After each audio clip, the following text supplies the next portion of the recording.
एक जंगल में बहुत सुंदर और सीधा साधा सा पेड़ था, एकदम हरा भरा पेड़, और उस पर बहुत अच्छे फल भी आते थे। उस पेड़ को बच्चे बहुत अच्छे लगते थे।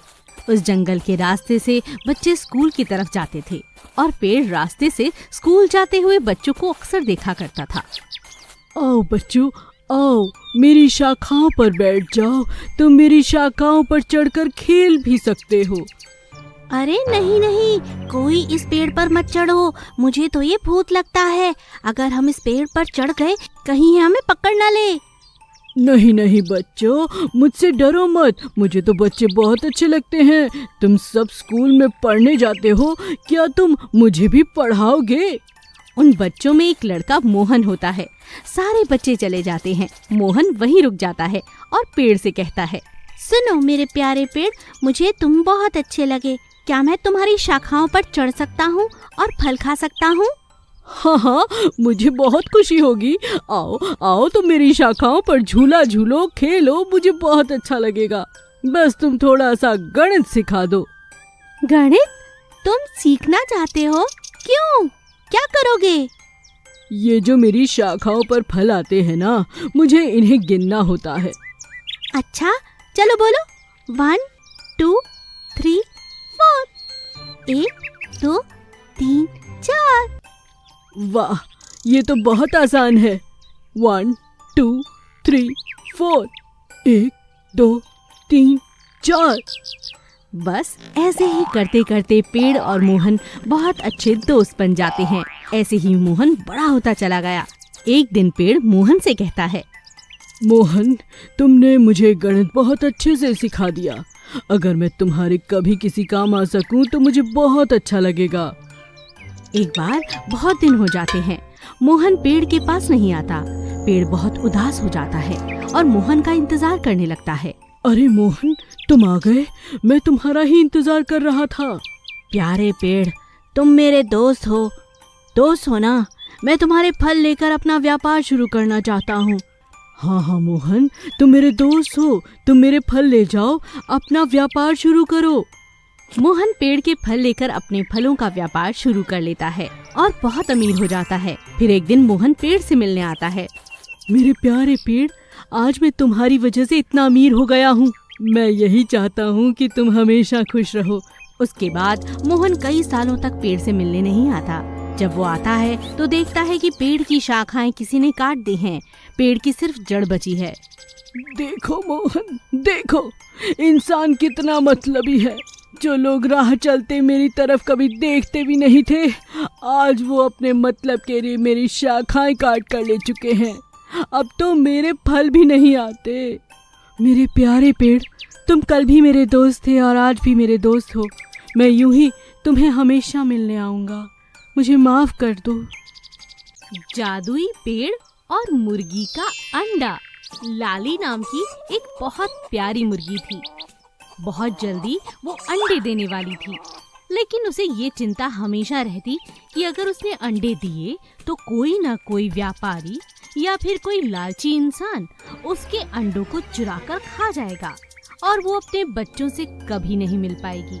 उसे हमेशा इस बात की चिंता लगी रहती। एक दिन वो एक पेड़ के नीचे बैठकर बहुत ज्यादा सोचने लगी और सोचते सोचते उसे रोना आ गया।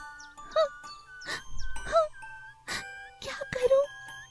मेरे अंडे आज नहीं तो कल वो आते ही होंगे। जब अंडे होंगे तो उन्हें कहाँ रखूं, कुछ समझ नहीं आ रहा। कोई ना कोई आएगा और मेरे अंडे चुरा कर खा जाएगा। कब से अंडे दे रही हूँ मगर अपने बच्चों से नहीं मिल पाती। ये दुनिया बहुत खराब है। हाय भगवान, मेरी मदद करो, मुझे कोई उपाय बताओ भगवान। मुर्गी की बात सुनकर पेड़ ने आवाज लगाई। क्योंकि वो पेड़ जादुई था तो उसने अपनी पत्तियां झाड़ी और मुर्गी से कहा, क्या बात है, रो क्यों रही हो? हाँ? कौन है? अरे मैं हूँ, जिसके नीचे तुम बैठी हुई हो। क्या तुम बात कर सकते हो? हाँ, मैं कोई छोटा मोटा आम पेड़ नहीं, मैं एक बहुत बड़े ऋषि मुनि की तपस्या वाला पेड़ हूँ। ऋषि मेरे यहाँ पर बैठकर तपस्या करते थे। बहुत से जादू सीख चुका हूँ। बताओ तुम्हारी क्या मदद कर सकता हूँ। मुर्गी अपनी सारी परेशानी पेड़ को बताती है। पेड़ जोर जोर से हंसने लगता है। ये तो कोई बड़ी बात नहीं। अब तो तुम अपने अंडे मेरे पेड़ के नीचे ही देना। जो भी चुराने आएगा उसे अंडे नजर नहीं आएंगे। मैं ऐसा जादू डालूंगा। क्या ऐसा हो सकता है? हाँ हाँ, क्यों नहीं। तो ठीक है, मैं अपने अंडे यही दूंगी। मुर्गी तय कर लेती है कि अब वो पेड़ के आसपास ही रहेगी। जब वो अंडे देती है तो बहुत खुश हो जाती है।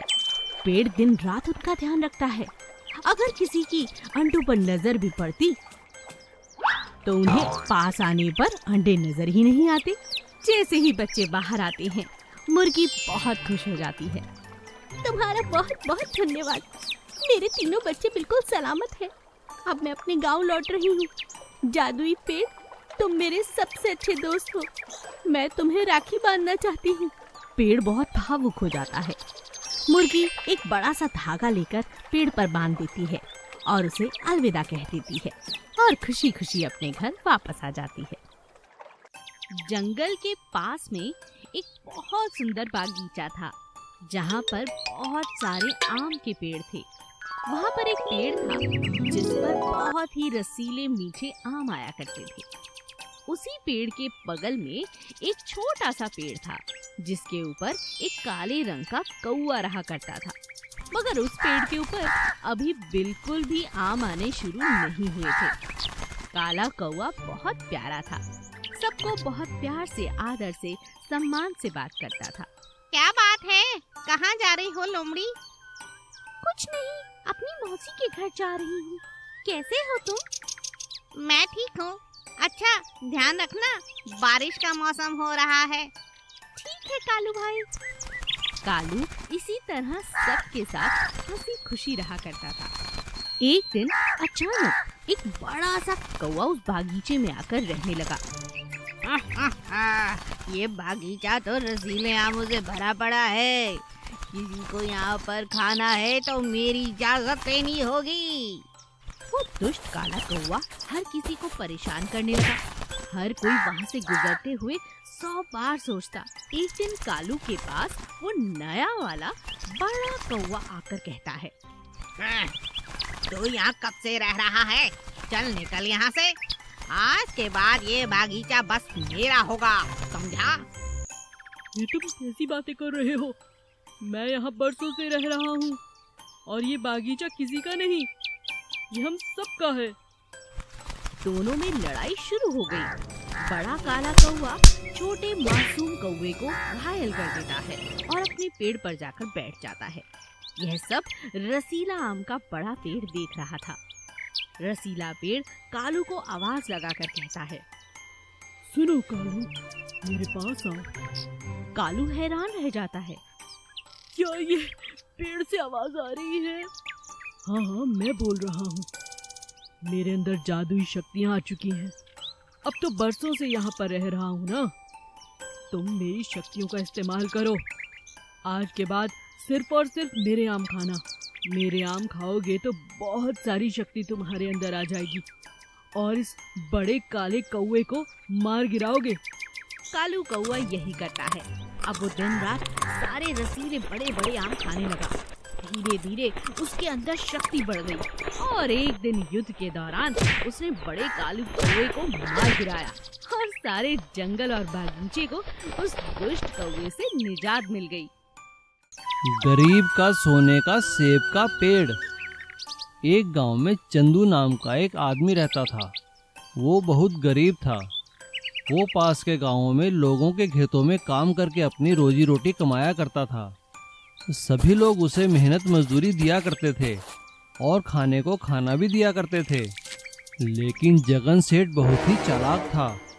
चंदू जब भी जगन सेठ के बागीचे में काम किया करता था तो जगन सेठ उसे कम पैसे दिया करता था और खाना तो दूर, उसे पानी भी पीने नहीं देता था। अरे चंदू, क्या कर रहा है वहाँ पे? काम धंधा नहीं करना है क्या तूने? बस जब देखो खाना खाता रहता है, पानी पीता रहता है। चलो चलो, लगो काम पे। हाँ सेठ जी, बस जरा प्यास लग गई थी, अब अभी सारा काम खत्म कर देता हूँ। हाँ हाँ, ठीक है ठीक है।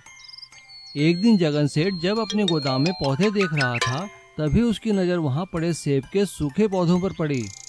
अरे ना जाने ये मुंशी जी कहाँ से उठा लाए हैं पौधे, सूखे ही पड़े हैं, क्या करो इनका।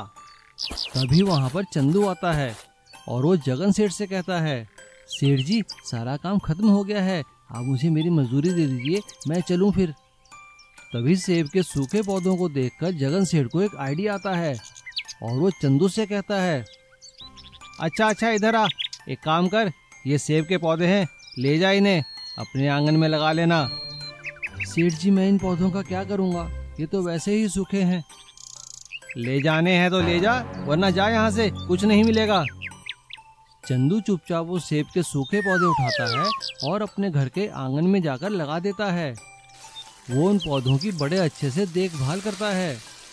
1 महीना बीतने के बाद चंदू के आंगन में सेब के पौधे लहलहाने लगते हैं। अब उनमें फूल भी आ जाते हैं। चंदू ये देखकर बहुत खुश होता है। अरे वाह, मैं तो इन पौधों को बिल्कुल बेकार समझता था, इन पौधों में तो फूल भी आ गए हैं, अब जल्दी ही इनमें सेब लगेंगे। एक दिन सुबह जब चंदू उठकर अपने पौधों के पास जाकर देखता है तो वो हैरान हो जाता है, उसमें सुनहरे रंग के सेब लगे हुए थे। अरे वाह, ये सुनहरे रंग के सेब, ऐसे सेब तो मैंने आज तक कभी नहीं देखे। चंदू सभी सेब तोड़कर शहर की मंडी में जाता है। सेब के व्यापारी सेब देखकर बहुत खुश हो जाते हैं और वो चंदू से कहते हैं, अरे भाया कहाँ से लाए हो ये सेब तुम? ये सेब तो मिलते ही नहीं है यहाँ पर, क्या दाम लोगे इनका?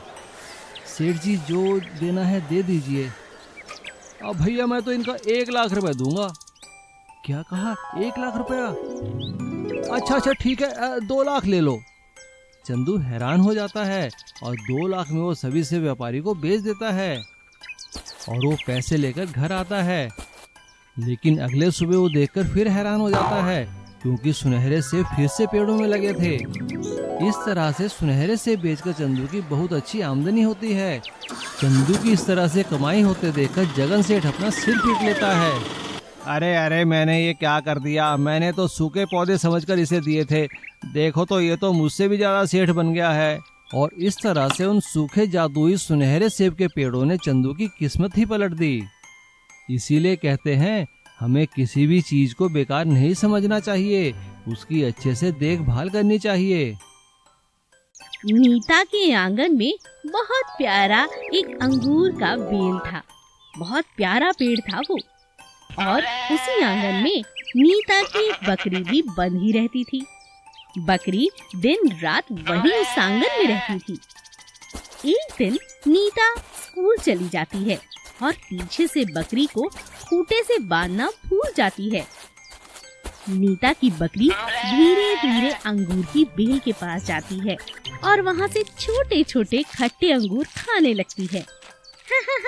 कितना मजेदार अंगूर है, आज तो नीता मुझे बांधकर भी नहीं गई। अगर ऐसा रोज हो जाए तो मैं रोज अंगूर खाऊंगी, लेकिन इसके लिए मुझे शैतानियाँ कम करनी होंगी। बहुत अच्छे से रहूंगी ताकि नीता कल भी मुझे ना बांधे। बकरी बहुत तरीके से रहती है, कोई गंदगी नहीं करती। नीता की माँ उससे कहती है, अरे नीता, देख तो हमारी चम्मो ने तो जरा भी गंदगी नहीं फैलाई है। अब ये बड़ी हो गई है, इसे खूंटे से बांधना बंद कर दे। ठीक है माँ। नीता ने अब अपनी बकरी को खूंटे से बांधना बंद कर दिया। कुछ महीनों के बाद बरसात आती है और अंगूर की बेल बहुत ऊपर चढ़ जाती है। अब बकरी का मुंह अंगूरों तक नहीं पहुंच पाता। हाँ, क्या करूं? इतनी दूर अंगूर लगे हैं। आज तो अंगूर खाने के लिए बेल पर चढ़ना होगा, मगर कैसे? नीता की बकरी भी बेल चढ़ने लगती है, लेकिन धड़ाम से नीचे गिर जाती है और उसके पैर में मोच आ जाती है। बकरी जोर जोर से रोने लगती है। नीता और उसकी माँ उसका खूब ख्याल रखते हैं। किसने कहा था दीवार पर चढ़ने को? अब तो तुम शैतानी करने लगी हो। कहो तो खूंटे से बांधना शुरू कर दूं? अरे ना बेटा ना, मत बांध बेचारी को, अब तो इसकी एक टांग टूट गई है। अगले दिन से बकरी निराश होकर बैठी रहती। एक दिन अचानक दोपहर के समय में बेल से आवाज आती है। क्या बात है बकरी, बहुत शांत बैठी हो, ये चोट कहाँ से लगवा ली? एक छोटा सा नन्हा सा तोता वहाँ आकर बकरी से बातें करने लगता है। बकरी उसे पूरी बात बताती है। तब तोता उससे कहता है, अरे अरे कोई बात नहीं, चोट ही तो लगी है, कुछ दिनों में तुम ठीक हो जाओगी। अभी तुम्हारे लिए खट्टे खट्टे मीठे मीठे अंगूर तोड़ कर लाता हूँ, आज से मेरी दोस्ती पक्की समझना। बकरी बहुत खुश हो जाती है। नन्हा तोता बड़ा सा गुच्छा अंगूरों का तोड़कर उसके लिए ले आता है। बकरी मजे से खाती है। तोता भी हर रोज वहाँ आने लगता है और दोनों मिलकर खाते हैं। इस तरह से उनकी दोस्ती हो जाती है। हमें मुसीबत के समय अपने दोस्तों का ख्याल रखना चाहिए। जोधपुर के गांव में बिपिन अपने दोस्तों के साथ गिल्ली डंडा खेल रहा था। तभी उसका दोस्त वेंकट दौड़ता हुआ वहां पर आया और चिल्लाने लगा, अरे यार बिपिन, तुम्हारे घर को बैंक वाले जब्त करने के लिए आए हैं। तुम्हारे पापा ने कुछ कर्जा लिया लेकिन उसको समय पर चुकाया नहीं, इसीलिए बैंक वाले कुछ गुंडों के साथ आकर घर का सारा सामान बाहर फेंक रहे हैं। जल्दी आओ, चलो चलो। अरे यार, ये तो मेरे पापा मुझे भी नहीं बोला, चलो चलो जल्दी चलो। जब बिपिन और वेंकट वहां पर पहुंचा, बैंक ऑफिसर सामान को बाहर फेंक दिया। जब बिपिन उनको रोका तो बैंक ऑफिसर ने ऐसा बोला, क्यों रे, अभी शर्मिंदा हो रही है क्या? जब कर्जा लिया है तो चुकाना भी पड़ेगा ना, पेड़ के जितना हुआ है। लेकिन अपने बूढ़े बाप का कर्जा नहीं चुका सकते क्या? सर, आप मुझे 1 महीने की मोहलत दीजिए, मैं आपका सारा पैसा चुका दूंगा। ऐसा बोलते ही बैंक वाले चले गए। बिपिन अपने पापा से बात कर रहा होता है, तभी एक कौवा आकर एक खत को बिपिन के सामने फेंक कर चली जाती है। अरे, ये तो मेरे दादाजी का खत है, उनको गुजर के बहुत साल हो गए। इस पे कुछ लिखा है पिताजी, घने जंगल के अंदर एक नदी पार करके जाओ तो तुम्हें एक जादुई मछली का पेड़ मिलेगा। पिताजी ये देखो, उसका नक्शा भी है यहाँ पर। चलो यार वेंकट, तुम मेरे साथ चलो, हम वहाँ जाएंगे और उस जादुई मछली के पेट से मछली निकालकर पैसे कमाएंगे। पागल तो नहीं हुआ? पेड़ में से मछली और ये खत में जो लिखा है तुम उसे विश्वास कर रहे हो? क्या करूं यार वेंकट, मेरे पास अभी तरकीब कुछ नहीं है, चलो मेरे साथ। ऐसा दोनों दोस्त घने जंगल में चले जाते हैं। नदी पार करने के बाद उनको एक बड़ा विशाल सांप नजर आती है। तभी सांप ने पूछा, आप दोनों हट्टे कट्टे हो, बोलो आप में से कौन मेरा भोजन बनेगा? मैं अभी बुढ़ा हो चुका हूँ और मुझे बहुत भूख लगी है। तभी वेंकट ने बोला, अरे यार, मैं तेरे साथ आकर किधर फंस गया रे? तुरंत बिपिन ने बोला, साहब जी, मुझे बस एक जादुई मछली का पेड़ की तलाश है, एक बार वो मिल जाए मैं आकर आपका भोजन बनूंगा, बस अभी के लिए हमको छोड़ दो। इंसान बहुत धोखेबाज होते हैं, मैं तुम्हारी बात कैसे मानूं? साहब जी, आप एक काम कीजिए, वेंकट को वह पेड़ दिखा दीजिए, मैं आपका भोजन अभी बन जाऊंगा, आप मुझे खा सकते हैं। सभी लोग मेरे बात सुनकर ही भाग जाते हैं, लेकिन एक तुम ही हो जो यहाँ पर है। लगता है तुम बड़े ईमानदार आदमी हो। वो देखो, जादुई मछली का पेड़, जितना भी मछली चाहिए लेके जाओ। सांप ऐसा बोलते ही वहां पर एक जादू पेड़ मछलियों से भरा हुआ प्रत्यक्ष हो जाता है और सांप गायब हो जाती है। तभी बिपिन और वेंकट सारे मछलियों को लेकर बाजार में बेच देते हैं।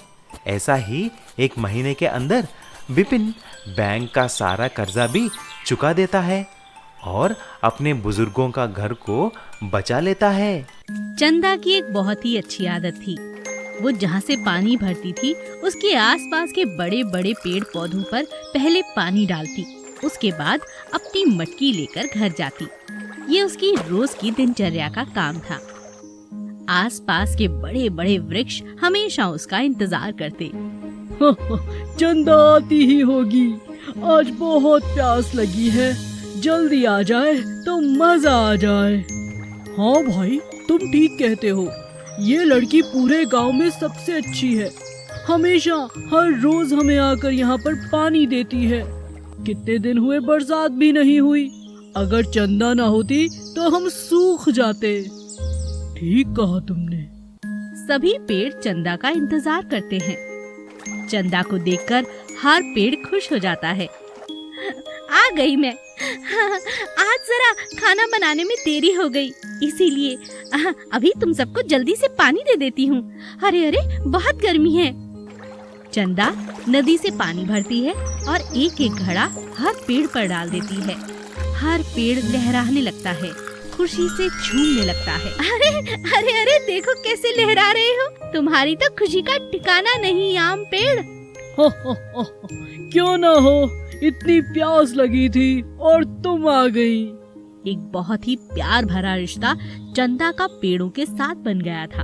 एक दिन वो आम के पेड़ के नीचे बैठकर फूट फूट कर रोने लगी। चंदा, तुम रोती क्यों हो? बात क्या है? चंदा सारी बात पेड़ों को बताती है। अब वो पेड़ों की भाषा समझती थी। मैं चली जाऊंगी, बाबूजी ने मेरे दूसरे गांव में शादी तय कर दी है। तुम सबकी बहुत याद आएगी। कौन तुम्हें पानी देगा? मुझे बहुत दुख हो रहा है और पिताजी के पास शादी के लिए पैसे भी नहीं है। वो हमारी दोनों बकरियां और गाय को बेच रहे हैं। उन पर इतना बोझ आ गया, मुझे बिल्कुल अच्छा नहीं लग रहा। चंदा की बातें सुनकर आम का पेड़ और बाकी पेड़ फूट फूट कर रोने लगते हैं। तभी आम का पेड़ कहता है, चंदा ने इतने सालों तक हमारी सेवा की है, हमारा भी तो कोई फर्ज बनता है। भगवान ने हमें इस धरती पर भेजा है तो कोई ना कोई पानी पिला ही देगा। आम के पेड़ को वरदान था कि वो जब चाहता अपने आम को सोने का करके किसी को भी भेंट कर सकता था। जहाँ पर चंदा रो रही थी, उसकी झोली में आम का पेड़ सोने के आम डाल देता है। चंदा हैरान रह जाती है। अरे, सोने के आम ये कहाँ से आए? आम के पेड़, क्या ये तुमने मुझे दिए हैं? पेड़ शाखाओं को हिलाकर जवाब देता है, हाँ, ये मेरी तरफ से तुम्हारे लिए शादी का तोहफा। इसे ले जाओ और अपने पिताजी को दे दो। किसी भी पालतू जानवर को बेचने की जरूरत नहीं। और हमारा क्या है, तुम अपनी सहेली गोपी को कहना, वो हमें पानी दे दिया करेगी। चंदा बहुत खुश हो जाती है। सभी पेड़ों को गले लगाकर वो अपने घर लौट जाती है। कुछ ही दिनों में चंदा की धूमधाम से शादी हो जाती है और फिर उसकी सहेली गोपी रोज आकर पेड़ों को पानी देती है।